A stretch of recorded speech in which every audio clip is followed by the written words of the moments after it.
Hallo zusammen, hier ist Hebamme Svenja und ich möchte dir in dieser Episode gerne helfen, dich auf das erste Trimester deiner Schwangerschaft vorzubereiten. Dafür gebe ich dir einige Infos und Tipps und erzähle dir, was dich genau in jede einzelne die ersten 12 Wochen deiner Schwangerschaft erwartet. Wenn du dafür ein wenig Unterstützung möchtest, dann lade dir doch meine hilfreiche Schwangerschaftscheckliste herunter. Du findest sie unten in der Beschreibung. Lass uns aber loslegen. Deine Schwangerschaft wird in 3 Trimester unterverteilt, also 3 Abschnitte.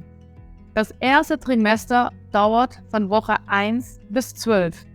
Danach folgt das zweite Trimester. Die ersten 12 Wochen sind eine aufregende, aber auch anstrengende Zeit. Es gibt viele Dinge, die du in dieser Phase beachten solltest, um dein Baby und dich gesund zu halten. Das erste Trimester beginnt am ersten Tag deiner letzten Periode und endet nach der 12. Schwangerschaftswoche. In diesem Zeitraum erlebt dein Körper viele Veränderungen, um das Wachstum deines Babys zu unterstützen. In den ersten Schwangerschaftswochen wirst du vielleicht feststellen, dass du müde bist und erschöpft. Dein Körper produziert hier mehr Hormone, die dein Baby unterstützen und dich darauf vorbereiten, Mutter zu werden. Das kann sich auch durch morgendliche Übelkeit und andere verstärkte Bedürfnisse nach Schlaf bemerkbar machen. Während des ersten Trimesters solltest du bestimmte Dinge vermeiden, um das Risiko von einigen Komplikationen zu minimieren. Was da zum Beispiel dazugehört, ist Alkohol, Zigaretten und Drogen. Auch einige Medikamente, die nicht für Schwangere empfohlen werden, würde man auch weglassen. Bespreche dies aber immer mit deinem Arzt.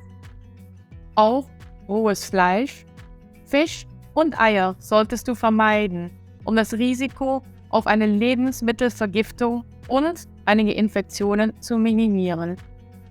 In das erste Trimester ist es besonders wichtig, dass du auf deinen Körper achtest. Das bedeutet ausreichend Schlaf, gesunde Ernährung und regelmäßige Bewegung. Zum Beispiel Yoga und sanfte Übungen sind gute Möglichkeiten, um in dieser Zeit aktiv zu bleiben. Und natürlich gleichzeitig dein Körper und dein Baby etwas Gutes zu tun. Wenn du aber unsicher bist, welche Übungen genau für dich geeignet sind, dann bespreche es doch einfach mit deiner Hebamme oder deiner Ärztin. Im ersten Trimester gibt es auch einige Risiken, die du natürlich im Hinterkopf behalten solltest. Eine Fehlgeburt ist in den ersten Wochen besonders häufig. Wenn du starke Bauchschmerzen, Blutungen oder andere ungewöhnliche Symptome bemerkst, solltest du zu deinem Arzt gehen. Auch eine Eileiterschwangerschaft oder eine Schwangerschaft außerhalb der Gebärmutter können in diesem Zeitraum auftreten. Achte auf mögliche Anzeichen und sprich bei Unsicherheiten mit deinem Arzt. Wenn du das erste Trimester gut überstanden hast, kannst du dich jetzt wirklich freuen auf das zweite Trimester. Dies beginnt in der 13. Schwangerschaftswoche und dauert bis zu der 27. Schwangerschaftswoche. In dieser Zeit wirst du wahrscheinlich weniger müde sein und dein Baby wird hier schnell wachsen. Du wirst mehr Energie haben und dich besser fühlen, weil da meistens die Symptome vom ersten Trimester in der Regel nachlassen. Das ist jedoch unterschiedlich von Frau zu Frau. Aber im größten Teil, Gott sei Dank, haben die meisten weniger Beschwerden. Es ist jedoch wichtig zu beachten, dass jedes Trimester seine eigenen Herausforderungen und Veränderungen mit sich mitbringt. Abschließend möchte ich noch betonen, dass du dich auf jeden Fall einen professionellen Arzt oder durch eine Hebamme begleiten lassen solltest. Sie können natürlich die verschiedenen Phasen der Schwangerschaft dich informieren. Sie können Fragen beantworten und dich natürlich unterstützen, wenn du Sorgen hast oder wenn du unsicher bist in einigen Situationen. In dieser Zeit ist es wichtig, dass du auf deinen Körper und dein Baby achtest und dich natürlich um dich selbst kümmerst. In dieser Zeit bist du nicht alleine und ich wünsche dir wirklich eine glückliche und gesunde Schwangerschaft. Wenn ich dich zum Beispiel unterstützen kann, melde dich doch gerne bei mir oder hole dir die hilfreiche Schwangerschaftscheckliste hier als Download. Zu guter Letzt möchte ich dir kurz aufzählen, was dich genau in jede einzelne Woche von das erste Trimester dich genau erwartet. In der ersten Schwangerschaftswoche, eigentlich da die Woche, wo deine letzte Periode begonnen hat. Dein Körper bereitet sich langsam auf eine erstmögliche Schwangerschaft vor. In der zweiten Woche findet der Eisprung statt. Eine mögliche Befruchtung kann stattfinden. In der dritten Schwangerschaftswoche, das befruchtete Ei nistet sich in Gebärmutter ein. Der Embryo beginnt sich zu entwickeln. In der vierten Woche, das Embryo bildet den Dottersack, aus dem später die Plazenta entstehen wird. Danach, in der 5. Woche, beginnt das Embryo schon seine Organe zu entwickeln.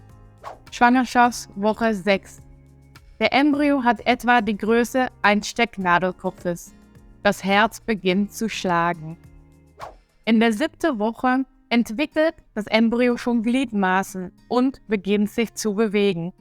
Wenn du beim Ärztin bist, kannst du das manchmal schon richtig gut auf den Ultraschall sehen, wie das kleine Embryo schon richtig rumspringt. In der 8. Woche hat das Embryo schon alle wichtigen Organe und Strukturen. Hier wird es wirklich schon langsam ein richtig kleiner Mensch. In der 9. Woche wird nun es als Fötus bezeichnet. Alle Organe wachsen und reifen weiter. In der 10. Woche bewegt sich der Fötus noch aktiver und das Nervensystem entwickelt sich weiter. In der 11. Woche bildet das Fötus schon die Knochen und der Haut wird dünner und transparenter. Zuletzt in der 12. Woche, der Fötus hat jetzt alle wichtigen Körperstrukturen und ist etwa so groß wie eine Limette. Meistens ist dies auch wirklich eine tolle Woche für einen Ultraschall zu machen, weil hier siehst du dein Baby wirklich schon in voller Größe und du kannst wirklich schon alles dran erkennen. Armen, Beinen, Kopf und wie natürlich das Baby sich weiter bewegt. Das waren wirklich die ersten 12 Wochen und wenn du Fragen hast, schreib sie doch gerne hier unten in die Kommentare und sehe dich hier gerne auch mehr Videos über deine Schwangerschaft hier an. Liebe Grüße, Svenja.